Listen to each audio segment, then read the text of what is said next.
when we run down a path too fast and we don't think things through, and then we get punched in the face for doing it, we tend to like snap back to a state that was even less or worse than we were before.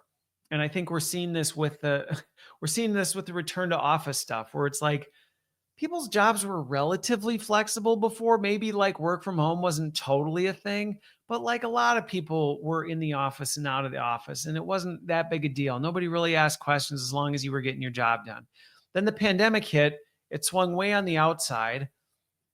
People were uncomfortable. It's not that they performance gains were higher than they'd ever been. So that wasn't it. But people were uncomfortable. And so now we're snapping back to this. You must be in the office 5 days a week, whatever. And it's like, we just went backwards. Like, what the heck?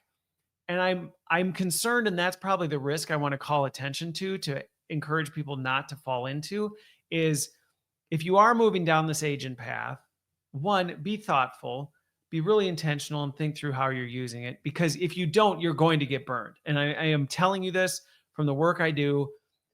It will make a bigger mess. You will spend more money, more headache cleaning it up than you will on it. And subtle plug, if you need help with that, call me. I'm happy to help with it, but please be careful with it. But if you're too late, if you already went headfirst into the deep end of the pool or the shallow end of the pool and you, bam, knocked your head on the bottom and went, oh, wow, I thought this was a bottomless pool. Well, it wasn't. You cracked your head, might have fractured a few vertebrae. Just don't in return go, well, I'm never going to go swimming now. And I think that's my concern is that as people start to get burned by these agents, they're going to assume, see, AI is bad. This is why we don't do anything. I would not be surprised if we start seeing like enterprise bans on AI because they get burned so bad and people freak out.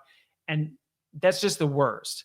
That would actually be worse because we would actually go backwards. And agents and AI can be extremely helpful when used properly.